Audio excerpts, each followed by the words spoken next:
So today I have a bit of a different topic I want to talk about. This is not going to be scripted or anything. I'm just going to sit down and talk about something that's pretty important right now. And that is just the state of Rainbow Six Siege and why there needs to be change. And if there's not change, the longevity of this game and possibly a sequel to this game with a better engine is just simply not possible, okay? So I don't know how long this is going to be.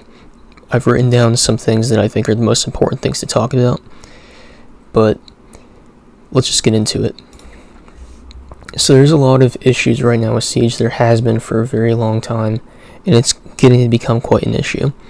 So I think the largest of the things begins with the meta right now. I think this has gotten so much worse since my last video. I talked about what is wrong with Siege's meta. Last time I talked about scopes being the big problem and a bit of a power creep on some operators, and it's only gotten worse since then. So, Azami coming into the game, that is absolutely game-changing. Azami allows you to do some absolutely absurd holds. You can make, basically, the way I heard them talk about it on a Pro League stream, I heard a commentator talk about it, is that structured teams will attack different sites with a very linear, a very particular strategy. They know the angles, they know what they're doing. Azami allows you to create angles as a defender that attackers will not be able to counter or were not able to plan ahead for. Even droning, Azami can get them throughout the round and place them wherever she wants or needs to place them. There's a massive problem with Azami right now. It's the reason she's banned quite a bit in Pro League. Azami needs to not have probably as many cube barricades. I think she has 4 or 5, and she needs to not have as many. There should be a far better way to counter them than needing to blow them up. It's just an issue.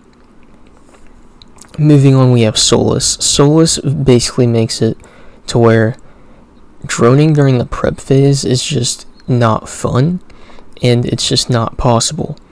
You cannot gather info in an info gathering game as an attacker when you have an operator that makes it to where you can track down drones in the prep phase and keep them away from the bomb site. Now, you could say Mute does this already, or Vigil might have some sort of gimmick where he can track down drones or stop them at least. But Solus, she just knows exactly where they are, and she can just actively track them down when they are in use. Now, on top of that, Solus can also see a lot of attacker, electronic gadgets, which is not really that overpowered. Being able to see thermite charges, Xcaros, Blitz's shield is kind of a cool thing in my opinion. Being able to see Jackal when he has his visor on, I believe. Lion when he's using his charges.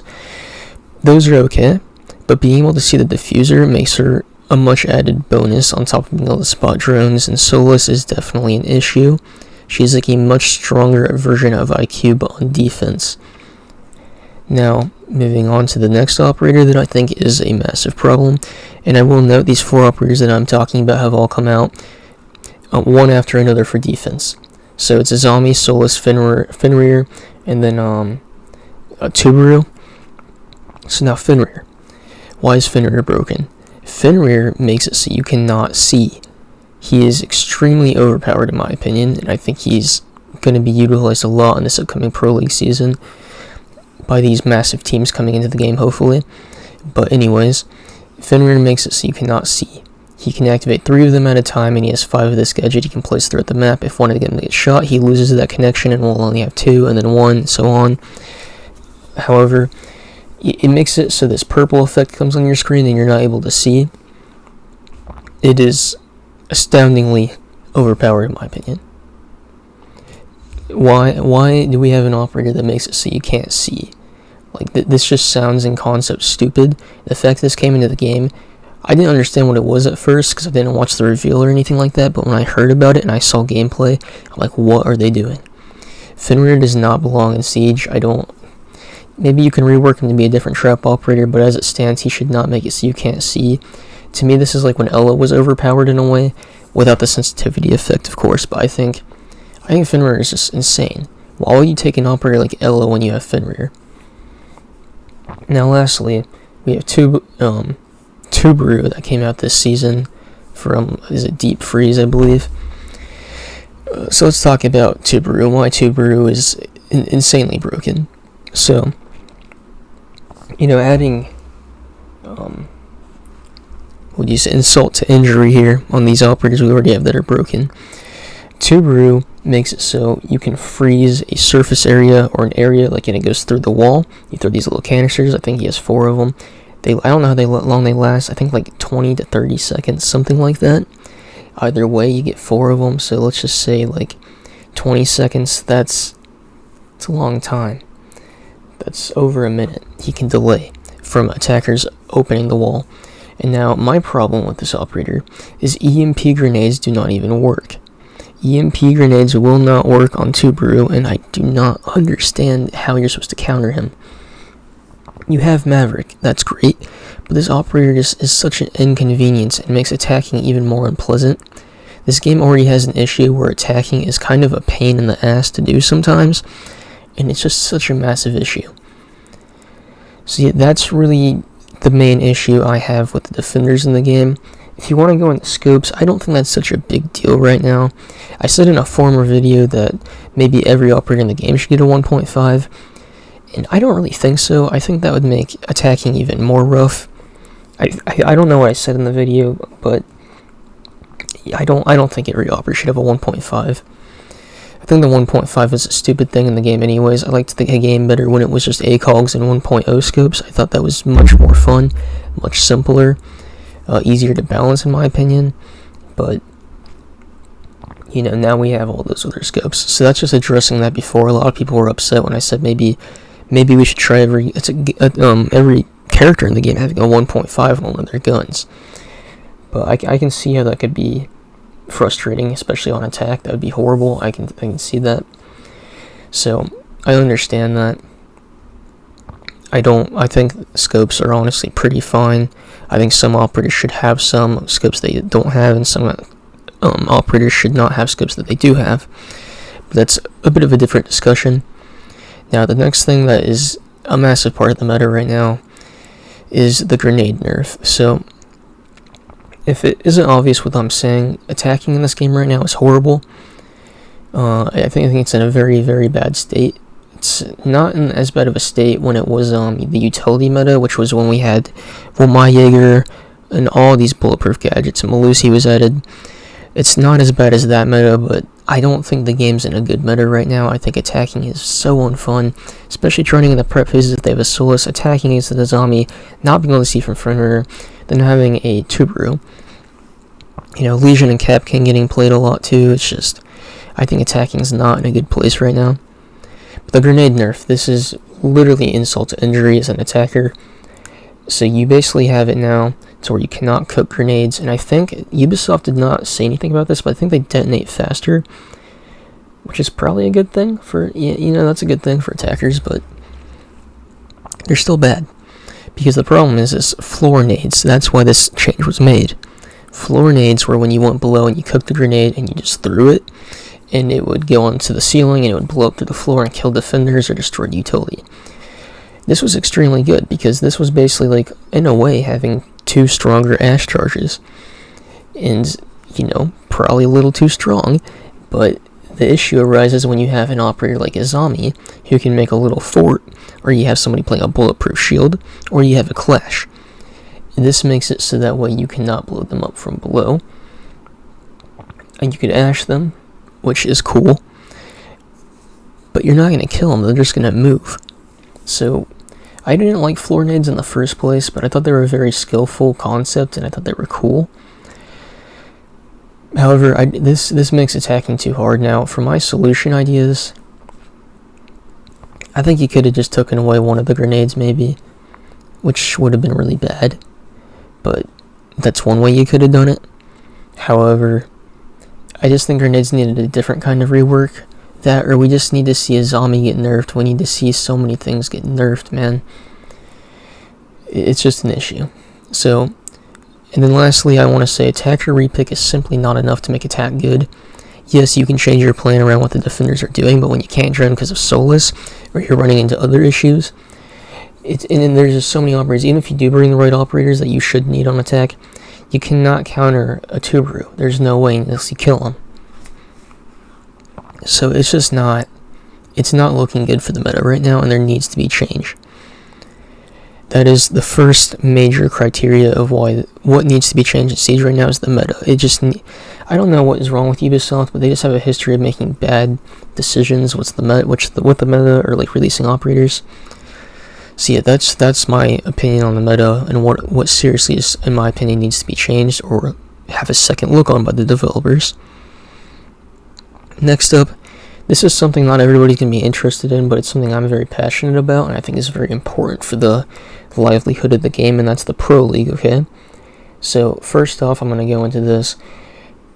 What's wrong with the Pro League? So, recently, or a little bit ago, I think the last event, there's a guy named Milish.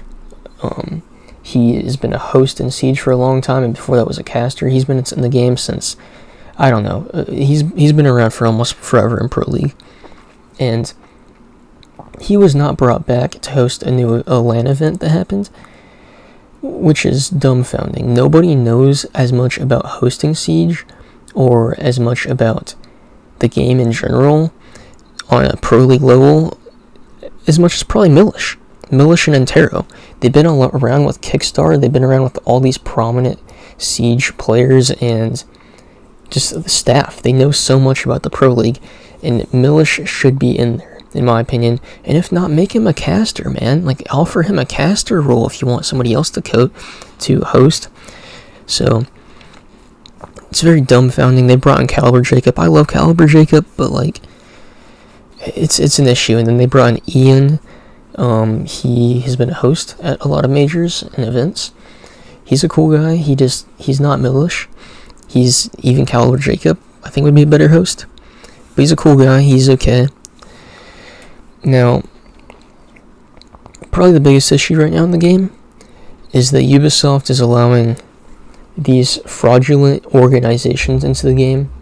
Now, this is a very touchy subject, and I don't even know if I'm not a financial guy, I don't know how you can fix this. I don't know what they need to do, but I know it's an issue, and I'm going to discuss it. So you have these orgs coming into Siege, and they are paying players very bad contracts, where they are only getting, I've heard some teams paying players $250 a month. I've heard $1,000 a month, which, you know, I mean, $500 a month I've heard. Like, this is just not a system where players can be putting their whole heart into it. And that is an issue for the competitive integrity of Rainbow Six Siege in the Pro League system. If players cannot put their full work and they cannot commit to the game, how do you expect it to be the top tier competitive of an esport or an actual sport? Now, that being said,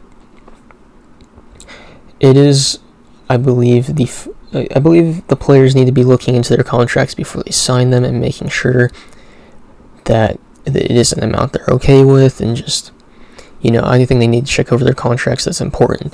Now, however, my issue is when the orgs are not paying the players the promised amount. You have orgs like Mirage just left Siege. They were just not paying their players. M&M were not paying their players down in Europe. It is absurd to me that Ubisoft just allows them to continue into Siege and pick up these teams of young players and not pay them. Now, for the orgs that are paying their players such a little amount, but they're actually paying their players, this is just Ubisoft's fault, if anything. And it's just the Pro League in general is just not profitable. It's not profitable at all for the orgs.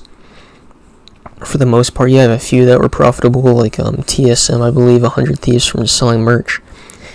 But these orgs are just losing money. So I understand if they're paying their players such a little amount, it's not their fault. It is somebody else's fault, possibly Ubisoft. But it's just not... These players not being able to put in their full effort because they get another job, they're in college, like whatever it is an issue, and it needs to be discussed more, and there needs to be a solution, or at least something needs to be thought of to give these players more convenience, and make them equipped to be able to practice and really be competitive. Now, I have this written down in my notes. It's a long ass off season, so I think we literally currently have like a 6-month off season for Pro League and Rainbow Six Siege. Like they are playing 2 different seasons a year, and they're insanely short seasons and very poorly structured. Now, I there's not much to say about this. A 6-month off season is absolutely insane for a video game esports. It's insane to me. Like, I don't know what else to say about that. Like, that's just insane. So, the last thing I'll say about Pro League is there's this bad communication that I've seen. Players not being able to get in touch with Ubisoft or Blast about what is going to be allowed in events, if, what build they're going to play on. It's just that kind of thing. And obviously, Ubisoft just not communicating with the players, and it's a massive issue, is the communication. So next up is a new criteria, and that's cheaters. Man, I don't even know what to say at this point. It's no knowledge that Siege is full of cheaters, and it's a massive issue. Not much I can say about that. They really should have by this point figured this out, or thought of something. I don't see Siege being fixed completely, ever, at this point. I don't see them making a sequel to Rainbow Six Siege. I don't know. Now, next I want to talk about the servers. Servers are horrible sometimes. Sometimes the servers will just shoot up on ping and everybody's going to get high ping. It's not DDoSing, it's just the servers being so poor. I understand every game probably has an issue, but again, I'm not just trying to slander Siege. I love this game. I just want to talk about everything that's wrong with it, or things that detract people from wanting to play the game. And servers is part of it. It's the servers can be very bad. People cannot have servers in their area to play on. So yeah, that's that. The next is the Ubisoft Connect errors, or just Uplay in general. Ubisoft Connect, I mean. Ubisoft continues, they had Uplay years ago, and that was bad, but then they made Ubisoft Connect a few years ago, and it was horrible. The interface is horrible. Everything about it is just bad. And there's a lot of Ubisoft Connect errors. It is hard to join parties sometimes. There's bugs where you can't join parties. It is a mess. It's just really bad. It's really slow. Now they've made it where you have to leave your party to join a different party. It makes zero sense. It's just bad. The interface has gotten worse. And while we're speaking about interface real quick, when you're in the menu and you want to look at your gun skins now, they have like a 3D render of the gun with the skin on instead of just a picture of the skin, and it's so much worse. Anyways, the next thing I want to talk about is the FPS bug that's been going around. I say that's like a virus or something, but on some maps I've noticed, like, I'll go to certain bigger areas or bigger maps and my frames just drop, and this is not my computer, this is literally just the game. I've seen Pro League players. I've actually talked to a Pro League player about it for like briefly, but it's insane. I don't know why it happens. To me, it seems like it happens to me more than my friends. I don't know. But it's just on like bigger maps or like bigger areas. It's really random. Like, because like I'll regularly get like 150 FPS. Then it'll drop down to like 70 to 90. It's really weird. I don't know why that happens. So, the last thing I really want to talk about here is just events in the game. We used to have events like Outbreak. That was amazing. That was like something where I feel like, like Fortnite has all these big events. Like, why doesn't Siege do these cool events? Like, not like something absurd like a crossover. I just mean like these fun events like Outbreak was. Why don't we have more of those? Why do we have like snowball fights and like just the same recycled content? I don't know. I don't have an answer for that. There's so much you could do with Siege, like Sugar Rush or whatever it was. That was really fun. There's a lot they could do with the game.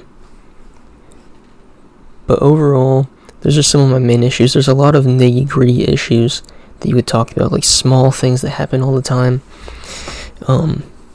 Like, for instance, I know people talk about once in a while, it's like alibi clones don't match with your skins. That's just a little thing. There's a lot of little things like that. And there's bugs every season. This season launched with Warden and Ying's like glasses not being able to work. So Warden couldn't stop flashbangs from his vision with goggles, and Ying was flashing herself. just inconfidence from Ubisoft. They just need to be, I don't know a thing about coding a video game, but it's just really sad the state it's in right now. So I want to see the game definitely get a bit of a fix. But overall, those are my main issues with the game right now, the biggest being the meta.